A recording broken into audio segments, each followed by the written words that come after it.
Good afternoon, everyone. Welcome to the closing remarks now this afternoon for a highly anticipated discussion. So welcome, passionate friends and peers, for this last section of health equity as we discuss COVID. I'd like to introduce to you Kathy Karsten, who is a nurse and holds her master's in public health, and she is currently a program manager for maternal and child health at the Division of Public Health.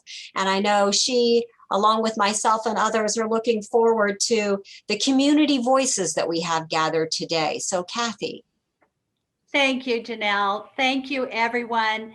Thank you, Planning Committee, for such an outstanding experience yesterday and today.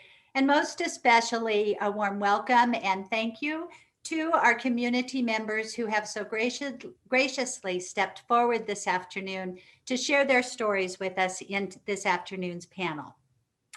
Thank you, everyone, for joining us.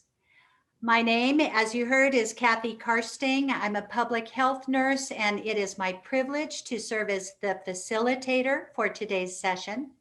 I also would like to say that I am deeply humbled by the trust of the Planning Committee that I would be able to successfully move myself away from the center of the conversations that we are going to hear and lift up the authentic and firsthand voices, perspectives, and experiences that our panel members have so graciously agreed to share with us. This afternoon's session, our panel will actually be conducted in two parts. You've seen this on your agenda. First, we focus on lifting up the voices of community members, asking for reflections on how COVID has been experienced at the level of community and family. Then in our second part of the session, we'll have another group of panelists joining us to examine the pandemic and equity through the lens of data, systems, and populations. In both, we are inviting participants to share their voices, their insights, their experiences, and their lessons learned about equity before, during, and after the pandemic. Throughout these sessions, we urge you, we invite you to use the chat box for your reflections as well as your discussion and your ideas. To the extent time remains, we will make time for questions and answers and bringing your discussion to our panel. So let's go. Thank you again, panel members, Doris, Graciela, Maria, Thuy, and Mona. Thank you for being with us. I'd like to ask each of you to first, please share your name, tell us about where you live, and talk about the communities with which you live and work. Doris, would you please go first? Thank you, Kathy. Thank you all for allowing me to be a part of this great conference. Certainly miss seeing everybody in person, and we're a great deal of hugging people as far as racial and ethnic health disparities, workers are concerned, especially from the grassroots. My name is Doris Lassiter. I'm with the Nebraska Center for Healthy Families, and predominantly I play two roles. My area has been in working with faith-based communities in our efforts to address health disparities, and we're doing it congregation by congregation to address the health disparities in Omaha, and not only in Omaha, but throughout the state of Nebraska. The other role I play is as private consultant. I work a lot with Creighton University, University of Nebraska Medical Center, Douglas County Health Department, and primarily in the areas right now of COVID. I train community health ambassadors, you might call them community health workers. We have faith-based health ambassador. I have over 60 dedicated people throughout the faith-based community, Omaha Housing Authority, the Maya community, and the Latinx community, working together in partnership to address racial and ethnic health disparities associated with COVID-19 at this point. So that's my work at this time, and a little bit in working with the state volunteer. It's really volunteer, you know. So, but yeah, that's the work that I'm doing right now. Thank you for asking. Thank you, Doris. Great to have you. Graciela, would you please go next? Sure. First of all, thank you very much for inviting me to be part of this wonderful panel and to share a little bit about me and the kind of work that I do. My name is Graciela Sharif. I live in Omaha. I am an outreach coordinator for the parent training and information for families that have children with disabilities. If you don't know, PTI Nebraska is a nonprofit mandated organization. There's one in each state, at least. And what we do is we provide parents information, supports, and training so they can become empowered and be able to advocate for their children with disabilities. Our services run from birth up to age 26. As an outreach coordinator, I work with families throughout the state. I am also a cultural diversity coordinator for the Nebraska Land program at the Monroe-Meyer Institute. Just like you, Doris, I wear different hats. The LEND program is a leadership education in neurodevelopmental and related disability leadership program that prepares our future leaders to have the training and the capacity to provide culturally competent delivery of services to individuals with the neurodevelopmental and related disabilities. I also contract with Disability Rights Nebraska, which is another nonprofit mandated organization, and with Disability Rights Nebraska, which protects the rights of individuals with disabilities in the state. I focus in their PAVA grant, which is the protection and advocacy for voting accessibility, because we want to empower individuals with disabilities to be active in the election process and to understand that very difficult process. But most importantly, I am the mother of two wonderful young men. They are 22 and 19. My 22-year-old son has Down syndrome and other health conditions, and he is the reason why I do what I do. He's the one who opened the path of disability advocacy. I, in my different jobs, work with culturally and linguistically diverse families in the state. They all have children with disabilities, and also with a very diverse group of professionals, and they all share the same goal, which is to improve the future of people with disabilities.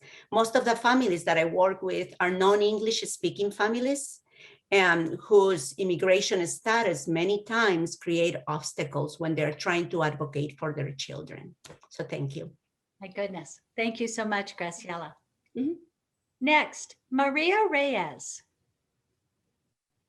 Yes, I'm here. Very good. And I'm Maria Reyes. I'm with Lexington Regional Health Center.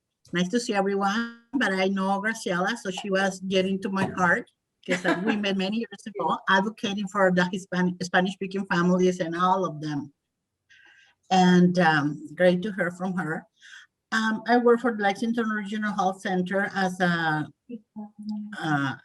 community health worker, interpreter, and I advocate as much as I can for our families. There's so many things that I do, but I just do it here at the hospital as an interpreter, as a translator, and mainly working as an advocate for our patients or in the community. Wonderful. Thank you, Maria, for joining us today. We'll look forward to hearing more from you. Thuy, please tell us about yourself. Thank you. Yes, hello everyone. My name is Thuy Ho. I am Vietnamese community advocate at Asian Community and Culture Center in Lincoln. In our center, we are serving our immigrants, refugees, and celebrating cultural heritage. Very nice to see all of you today. Thank you. Thank you, Thuy. And Mona, please introduce yourself and thank you for joining us. Good afternoon, all my relatives and friends, and thank you for allowing me to be here today. My name is Mona Zuffante. I'm the Winnebago Public Health Administrator for the Winnebago Public Health Department in Winnebago, Nebraska. We have about 15 field health programs that primarily serve the tribal membership that lives in Winnebago, as well as those tribal members in surrounding areas. I live and work in Winnebago. There's roughly a population of about 1,500 people in Winnebago, and we are under the umbrella of the Winnebago Comprehensive Healthcare System. I'm also a part-time EMT, full-time PhD student, full-time mother and companion. And in my spare time, I do love to bead and sew. We are about 20 miles southwest of Sioux City, Iowa. And we're very lucky to have our sister organization, the 12 Clans Unity Hospital within Winnebago. That was very valuable during COVID to allow us to administer COVID tests and now our vaccine, which has been vital to our response during this crisis. Thank you. Gosh, thank you. Wow, what a group to be sharing with us today. So let's move on into the heart of the matter as we begin to talk about the impact of COVID, as you have seen in your communities and with those with whom you work. So starting with Graciela, please take a few minutes. Tell us about what COVID has been like for you. Well, the impact of COVID in families that have children with disabilities exacerbated the inequalities that already existed, especially in immigrant and refugee families. We need to remember that the individuals with disabilities that first quarantined in Nebraska were people with disabilities. My son participated in the Special Olympics basketball competition at the YMCA in Fremont on February 29, 2020. And he, along with many other athletes, coaches, and team staff, were required to self-quarantine to limit exposure to others. That early experience helped me understand what other families that have loved ones with disabilities would be going through. I can tell you that trying to explain to an individual with an intellectual disability that their daily routine that provides comfort and safety had to suddenly change due to COVID-19 was very difficult, not just for the individual, but for the whole family. Individuals with disabilities depend on this kind of socialization opportunities and inclusivity practices at school and in their communities to increase their participation in socially expected life roles and activities, which will then help them become productive citizens in their communities. And when schools closed, parents didn't know what to do. The number of calls that we received at PTI increased suddenly. Children with severe and profound multiple disabilities did not have full access to their education and did not get their educational needs met during the initial COVID shutdown of March through May of 2020.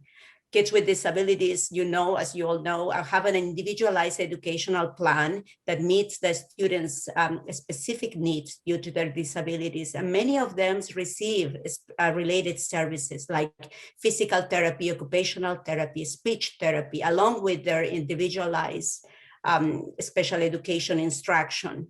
And many of these related services were not provided during the first IEP, the first COVID shutdown. And then when they were provided virtually, many kids could not benefit from them. Virtually was not the format that could help them. Now, immigrant and refugee families are even suffering until now, since they have additional cultural and linguistic differences to deal with. Families are confused about the special education delivery services. Information is not always provided or shared with them in their native languages or in a family-friendly format. IEP meetings that are so important in a person with a disabilities education plan are now conducted via phones. And many families, they are offered virtually, but many families do not have a computer or an electronic device at home, or if they do not know how to utilize that system.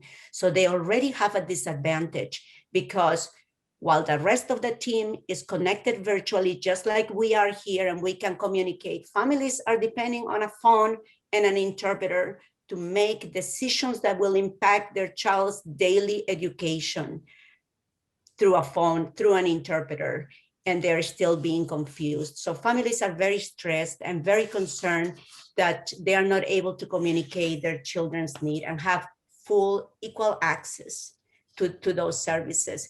We are getting calls at PTI from families. In the past, they would call us and say, well, they were all related to special education issues. But now those calls are turning into, what can I do when my son has these challenging behaviors and I can no longer control him? Where can I find a bilingual mental health provider that can help my family at home? Where can I find a place to eat? Where can I find food? I mean, it's just very overwhelming to hear all the things the experiences that families that have a member that never had the privilege to work from home, that never had the privilege to have the food delivered to their door. Families that were, day one, every day working, essential workers. So those are that's an example of the few experiences, because there is many, many, many more. Oh, yes. But thank you so much for sharing that chaotic experience that families suffered and how that looked for those children. Thank you, Graciela. Mhm. Maria, how about you? How about out in Lexington? What has I think, go ahead. has been kind of hard. I work for the hospital. So it was so sad when everything started. Mm. We will see, we as an interpreters, we're 100% busy.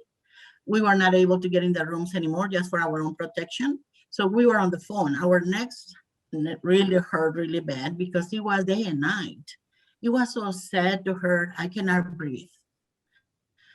What can I do? And then you will hear the family crying that I don't want them to go to the hospital. Please don't put them in. We will not see them anymore.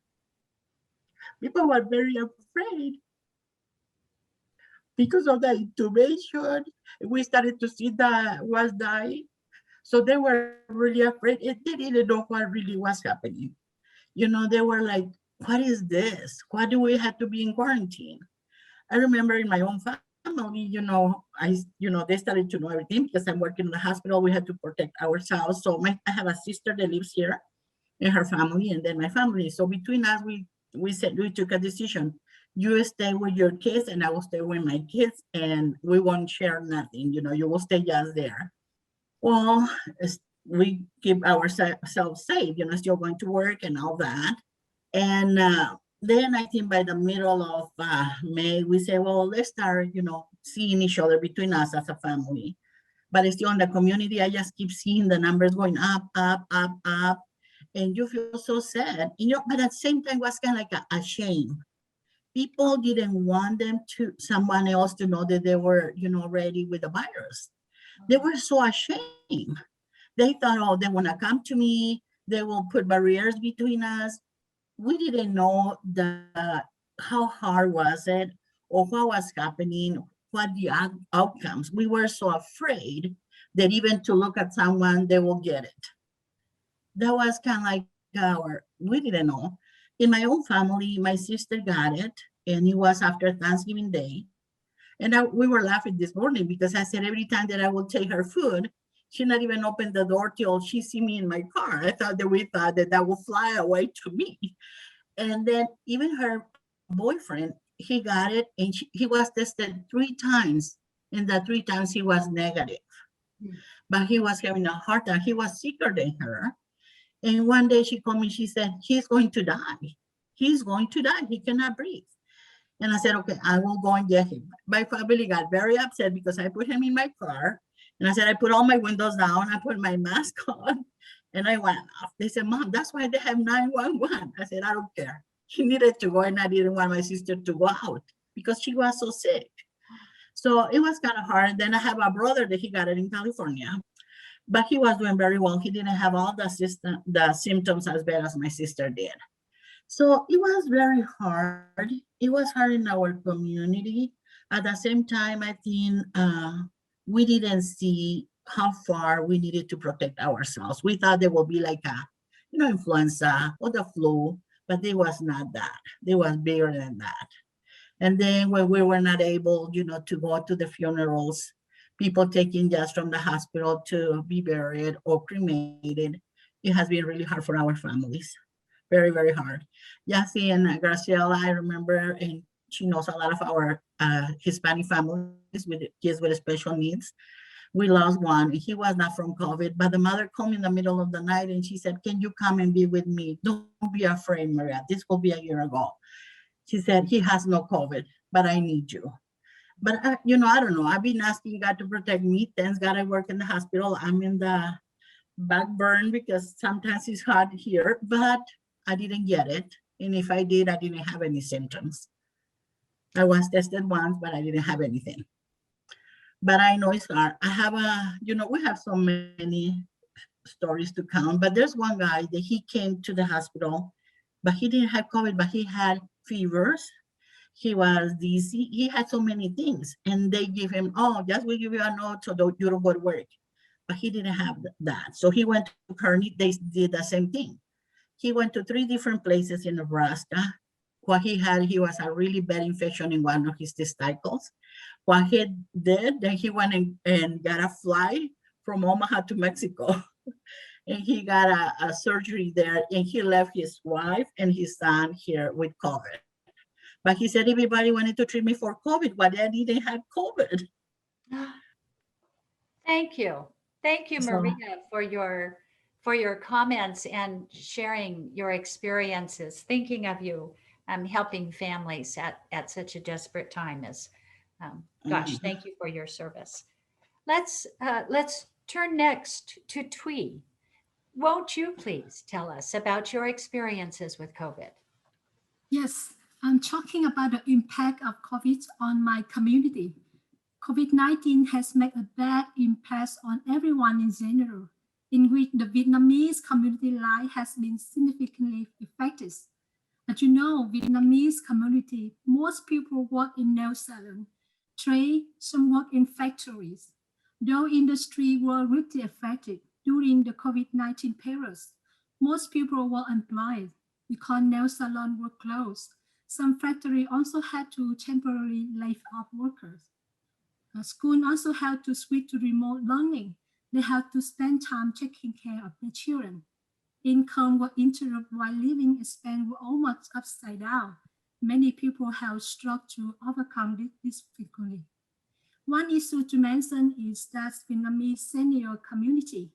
In our center, we have a group of senior aged 60 to 80. They live alone. They cannot speak English, low test. And the main result is the Asian Center. Every letter, bill, paper, almost everything they need help from us. Due to COVID-19 pandemic, our center had limited meeting in person at the center. Mainly we assist clients by phone or email. And that is also a difficult problem for them. Thank you. Thank you so much for sharing that, shining that light on community centers and what that would mean for so many people to have them closed. Thank you. Thank you. Mona, you're next. I hope I remember the question. Oh, sure. Just listening to all of those amazing stories. So could you repeat it for me? I'm sorry. Yes. Here we are inviting our panelists briefly describe the impact of COVID on your community. So I guess there's been so much and so many of the same stories as we heard today. I guess we started with launching our first COVID update to our people back in March 12th. We did weekly presentations probably for about 7 months, and then they turned into bi-weekly and then now finally monthly, because the information was changing almost daily in the beginning. So it was important for facts to be coming out from our office out to the people. You know, we have a unique relationship with our sister, the 12 Clans Unity Hospital. So it was really a team effort. So we each presented changes, cases, factual information to the people. We created a hotline so that our community would be able to contact us about anything that they may need, any questions that they needed answered. So they would talk to one of our public health nurses or diabetes nurses right away. And at this point, not everyone was going to the hospital. We were act as a buffer. So we were really exhausted at one point, trying to field all of those questions and deciding whether people should go to the hospital to get tested or not at that time in the beginning. And then many people were asked to stay home. And so they were unable to come into the hospital for chronic care. And so then we had to modify, but it was difficult. Our public health nursing, medical services, our diabetes program really stepped up. They made hundreds of calls to our chronic disease patients. They made sure they had food, medicine, masks, whatever else that they needed. Then we, as a sovereign nation, are able to make laws to protect our people. And so the tribe enacted a curfew law. And then on April 23rd, we seen our first case. And it was really devastating to us at first, you know, because we knew it was coming, but you just hoped it wasn't, right? But we continued to do our contact tracing. We would place whole families into quarantine or isolation because our families are multi-generational in our homes. So isolation is not easy. And a majority of our cases did come from close contacts within the homes. Then on the April 27th, our council adopted a public mask mandate. Then we started able to start providing alternative housing because identifying that our people were multi-generational, trying to get some of the positives out of the home. So hopefully we wouldn't have as many cases. You know, so we used cabins, hauled them to showers, you know, whatever we could do for the people. We helped get groceries, medical attention. You know, once there was a family that was positive, many got tested because they wanted to know, or others just presumed positive. But it was very hard for our people to let our family members go to hospitals, like I think we just heard, without anyone being around to be an advocate for them. That was hard to just rely on nurses to be in contact, as so many did. You know, our customs are important to us. So when we're able to be with our people as they die, that's another psychological trauma to us. Also, transporting people was not just to Sioux City, which is only 20 miles away. Sometimes it was to Omaha, to Sioux Falls, to other places that have another hardship on our people because it's a transportation issue. And now that we have the vaccine, now we're seeing a lot of hesitancy. You know, we started vaccinating back in December 17th, all of our healthcare workers. And then we started with our community on January 6th. But our population has a long history of distrust from the government, from blankets with smallpox, and back in the 1960s, 1970s, forced sterilization of our Indigenous women by Indian Health Service. So there's a long history of distrust that's made our vaccine campaign even more difficult. But who can blame our people? But we've tried to educate. We've targeted our people one-on-one, going door to door, mass mailers, texts going out to all the clients, the Winnebago Public Health Department and the 12 Clan Unity Hospital. I mean, we're trying to reach as many people as we can now to get vaccinated. And we're able to do Pfizer here in Winnebago.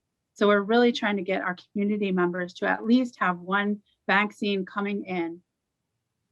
And so we're proud with our number.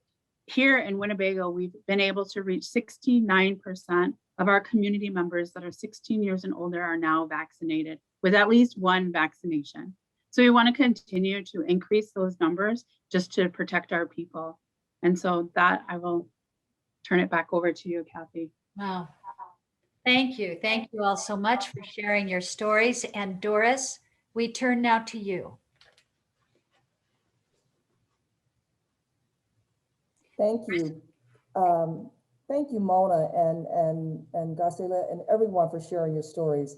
You won't find these stories on Similar, but I will tell you that there are a few ways in which people have seen the impact of COVID on African Americans. And I want to focus in because you've covered that. We've faced the same issues, the issues of the problems that existed before COVID. We certainly have those problems now, whether it was related to homes and shelter and food, access to services that were needed. But I want to talk about a little bit of the psychological impact that it has from two different perspectives. one from the issues of those who are members of our faith community, and as well as the fact that we have, like everyone else, a lot of African Americans, a lot of Blacks are associated with, well, let's just say essential workers, a lot of essential workers in the hospitals, in the schools, everywhere, right? Just like everyone else. They have to make tough decisions. And that was the situation that we find ourselves pondering. How do you actually make that decision? You know you have to have a job, and yet you have to put yourself in a situation, whether it's in a meatpacking plant, fast food places, wherever, and you can't afford to take off. You need the job. You need to take care of your family. And yet you don't want to get sick. You don't want to make other people sick. You risk losing wages, even to go get a COVID test, which was very concerning to me, because that was major issues that a lot of African Americans in Omaha weren't getting the COVID testing at all at the rate that others were getting it. And it was Dr. Poor, who was director of the Douglas County Health Department, and I talked to her, I said, what is going on that I don't see our numbers moving in terms of the testing? And she says, I don't know, but what we're seeing, people are getting sick, but they're not getting tested. There had to be a correlation. And the other issue was, we didn't see our numbers rising to know if people were actually had COVID because they weren't getting the test. And so we were having to deal with a couple of issues. Having to deal with the mental state, not only of the job and the issues, but at the same time, these same people had to try to deal with the issues of burying their families, not being able to see their mother and father when they were in the hospital. That was another issue. Getting the issues of getting beyond the emotional toll, still trying to educate your children at this time. And I know this has been talked about, but in Omaha, we seem to have an up and down with our access to the internet. And that's a very strong concern right now of what's going to happen with these children. What's going to happen with our children who are already behind for various reasons? What can we do to ensure that these children will be at the same level? We don't know how this is going to look a year from now. That is our concern. 2 years from now, the impact of not being able to have a system that they were used to. The other situation had to deal with political, in a sense, how this health issue became a political issue and a faith issue. We had our white evangelicals who did not want to wear a mask, and they began to tell their parishioners that they had a lack of belief in God. And Black pastors were saying, that's not true. We believe in science. We want you to wear a mask. And so people are hearing it. And this Facebook conversations were beginning to get a little out of hand.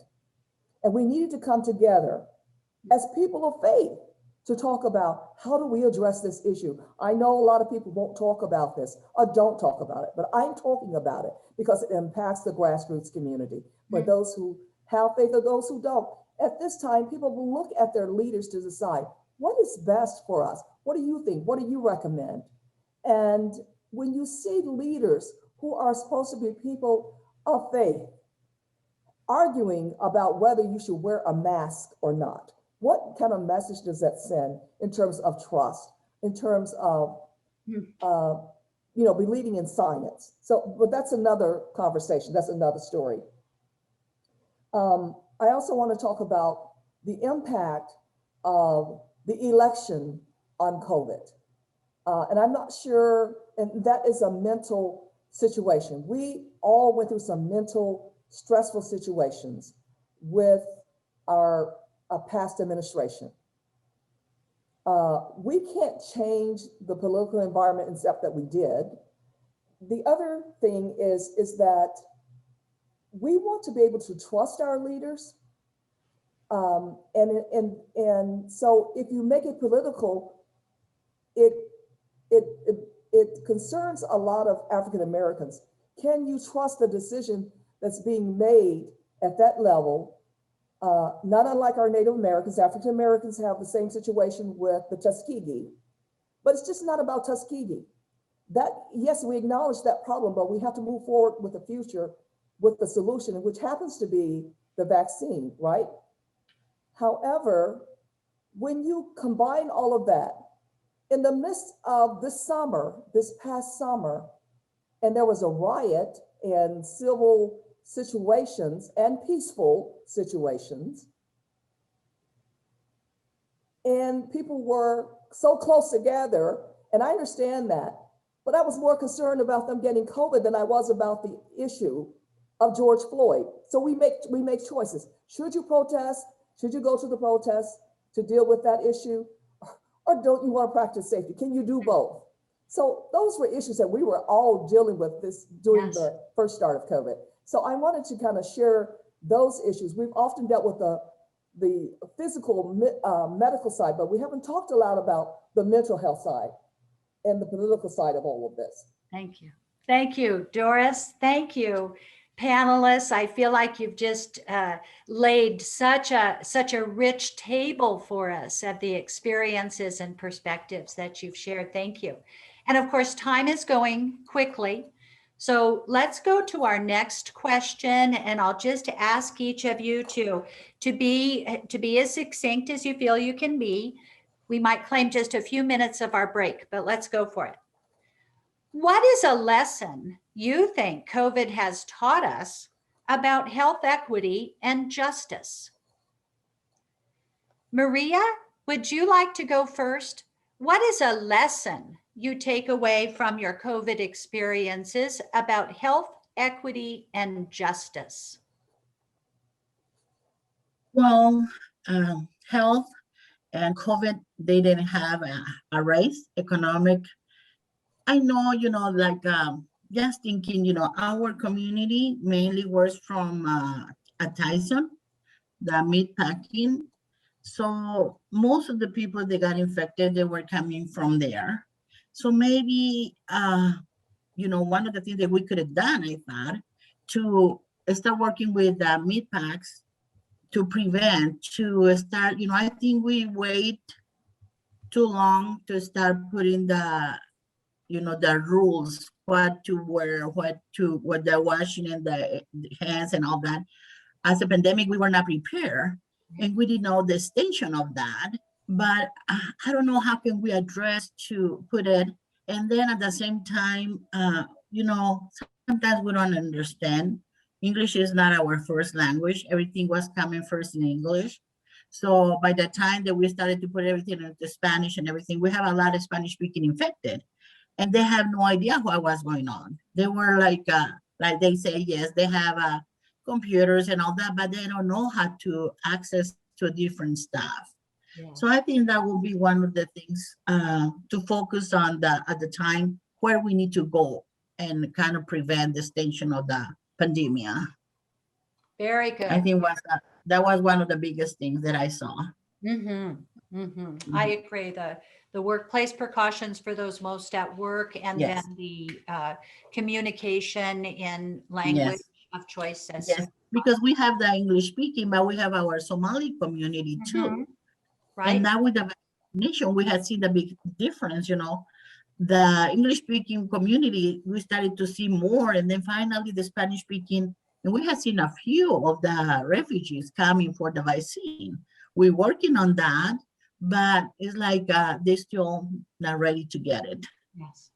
Thank you. Thank you, Maria. Yeah. Thuy, what comments do you have for us? Lesson learned about health, equity, and justice. Go ahead. Yes, in my opinion, COVID-19 had taught us a very profound lesson about the spirit of solidarity, sharing and protecting the health of individuals and community as a whole. For sure, the pandemic hit some population harder than others, specifically low-income families with very little saving. Losing their job put them on the edge of eviction. Staying home is not an option for them. They never have family physically. Before, due to high healthcare costs and language barrier, when they have symptoms, they are afraid to seek medical help. Therefore, since the pandemic started, in our center, we have implemented many programs to support community affected by COVID-19. We have financial assistance such as utility bills, rental, food voucher. We work alongside with food bank and other partners, assistance with home delivery food and personal hygiene supply to family in need. Besides that, we also have a small vaccination clinic for the senior. As we know, the issue of raising against Asian has occurred recently in many states in America, especially the death of Asian in Atlanta shooting. That's what it says. I am Vietnamese. I'm also Asian. In my opinion, the spirit of solidarity, sharing, and understanding is very necessary in this period. On March 25, 2021, our center held a candlelight virtual for Asian victims in Atlanta with more than 200 participants, along with more than 10 representatives from other organizations and community partners on behalf of the Asian community. I really appreciate it. Thank you. Thank you. Thank you very much, Thuy. Thank you for bringing that topic forward that we have seen about Asian discrimination. Thank you so much. Let me see. Mona, please share with us lessons learned about health equity and justice. I think that COVID has taught us many lessons, some that have already been outlined. I guess I believe it's heightened our resolve to understand the devastation that viruses have on our population. It's also shown that tribal nations are able to enact laws that are designated to protect their people. And as sovereign nations, we have the unique ability to create, enforce, and protect our people. I believe that our tribal council has been very proactive, as many of the tribal leaders across indigenous country and the United States has been. This disease was so devastating to our people because it preyed on what we do best, gather and support our people. Since we have large multi-generational families living in one home, but in the end, we found a way to continue our cultural ways in the safest manner that we could. Sometimes we had to pause those, but we did that in order to protect those we loved. And of course, I can only speak to the laws that we enacted, but I know many of the tribal nations did as well. I think that the tribes did what we could to protect our people through curfews, public mask mandates, quarantine and isolation procedures. But yet, as many viruses do, it still adversely impacted our people with all of those measures in place. So I think we continue to elevate the discussion, to have representation at all of the levels, to continue to discuss the issues that we've had with this past pandemic so that we've learned from it. And that we do have to start looking at that we have health equity for all of our people. Thank you. Thank you, Mona. Doris, next, then Graciela. Your reflections on lessons learned about health equity and justice. Doris, you're muted. Thank you. I think some of the lessons that we've learned is the importance of solidarity among our various diverse populations, how critical it is and how we really depend upon each other. How important it is for neighborhoods to come together or neighbors to come together. It becomes more personal. It's just not about systems. We need to address it from perhaps we've learned that working together and that will impact not only our hospital staff, but all around. And from a perspective of brotherly and sisterly love, I come from the perspective of faith that we may not be able to change the political environment sometimes, and we may not even be able to change immediately systems. We know what they are. But when you get to the heart, and this is something that impacted everyone, no matter what your economic situation was, no matter what color you are, that we have an emotional investment in all of this and an emotional investment in each other. What we've also learned from another perspective is just how volatile our existing systems are. We took a lot for granted. And in terms of our technology and who had it, who didn't, who had access to it. That is the major issue in all of our respective diverse communities. You can have it, but not knowing how to use it is another matter. Even getting to the point that you needed to use it to get your appointment, to get a COVID shot or a COVID testing, we took for granted that people knew that or how to do that, or that our systems of care, they weren't developed for us to stay away from our elderly who needed help, you know. And so we have to take a look at it on more personal levels of not just, we're just not systems, we're people. And we have to take a look at it from that perspective. So, because I talked so much about it earlier, I'll reserve my time for others. Mm-hmm. Wonderful, wonderful remark, though, Doris, to evoke that notion of those underlying assumptions, those consequences we don't think through. Yes, are part of justice too. Thank you. Graciela, please.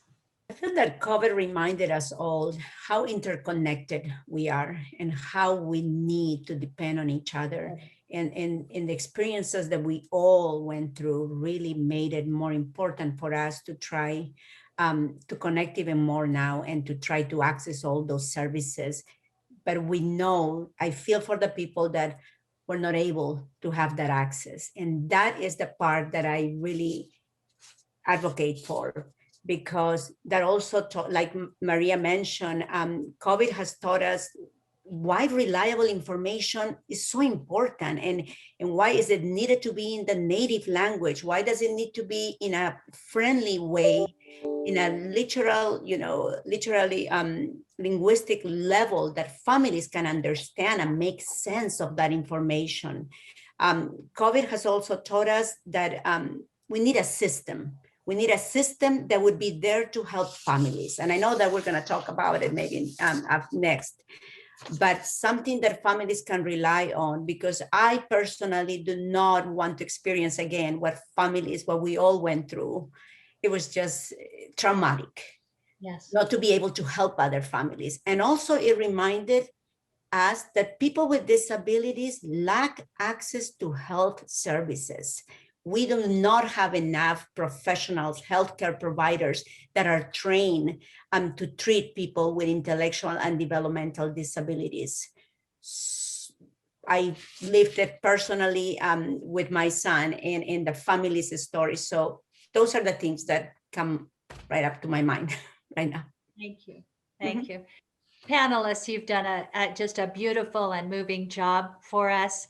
Audience, we've taken the liberty of going just a few minutes over in order to let our panelists complete their thoughts.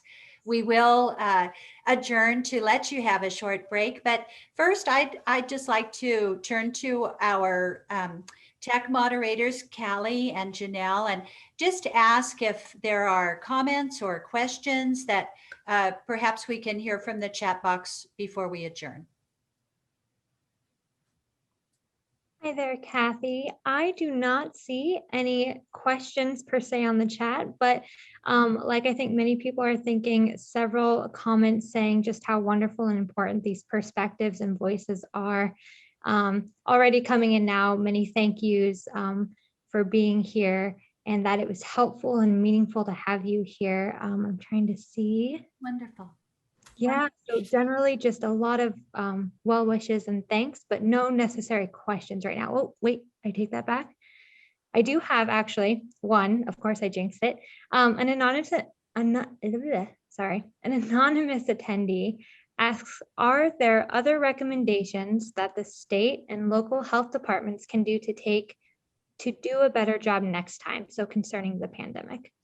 Thank you. Thank you. Let's go ahead and take just a few more minutes, panelists. If you have a comment in response to the question, what might state and local health departments do better? Do you have any suggestions? By all means, just unmute yourself and share your idea, panelists. Graciela, you look ready? Yes, my advice would be to have communication, direct communication with your community members. Be accessible for families to be able to ask questions and have answers, and empathize with what they're going through. Excellent comments. Thank you. Others, panelists, any comments that you'd like to make about the question? To me, I think since we have so much media, to try to communicate through media, you know, in that different language, and overall to let them know it won't be a shame. This is nothing to be ashamed. Oh. This is just a virus that is going by. It's a pandemic. We don't know. It came to us from where? I have no idea, but it got to us. Very, very good remark to add. Others from the panelists, comments you Yes. might like to add? Kathy, I must, Yes, Doris. because I made this recommendation in another situation, and I'm going to actually say to you, the state should ensure appropriate methods are included in the DHHS emergency and pandemic planning and response efforts by requiring the inclusion of racial and ethnic and other at-risk populations in all parts of community planning and emergency response, including, but not limited to, planning approaches, partner involvement, information and education, outreach, allocation of resources, allocation planning, and data reporting. And I know we're going to talk about data reporting later, but planning efforts should actually ensure these things, that at-risk populations are identified and defined to ensure equitable access to information and resources. That messages and information target and reach at-risk population, that the cultural and linguistic needs of all populations are considered. And that includes all of our diverse populations, our tribal citizens. Those needs need to be met. And prevention and mitigation efforts are appropriately addressed. And I'm reading that because it's a statement that needs to be heard and supported in every way. And there certainly will have to be a culture shift when that happens. And as we began to talk about the access to resources, for community agencies who are trying to partner with other academic institutions, it is clear that it's very difficult to find funds and resources at a federal level if academic institutions continue to not negotiate their indirect rates. If your indirect rate is 45%, it impacts our communities, okay? And if we have to meet a match for the community serving agencies, and we want to serve the people who we know we can reach and they trust us, and yet we have to meet a match, we have to get a reimbursement. The program is $400,000. Right. You ask us to come up with the $400,000 and you will reimburse us. That's virtually impossible for any small community-based organizations or even some of the larger ones. So the more money you ask for, the more money you have to have on hand. And sometimes it's not the state's issue because that's maybe a federal requirement, but when it's not a federal requirement, or if you can renegotiate your indirect rate as a academic institution, you should do so willingly without the community having to beg you to please put your rate down so that we can adequately serve our community members. Tremendous. Thank you, Doris. Thank you. Panelists, other last words. Allow me this opportunity once again to just say such a warm thank you, not only for your preparations and your presentation, but just sharing with us so much of your experiences and your voices. So thank you, first round of panelists. It's been such a great pleasure.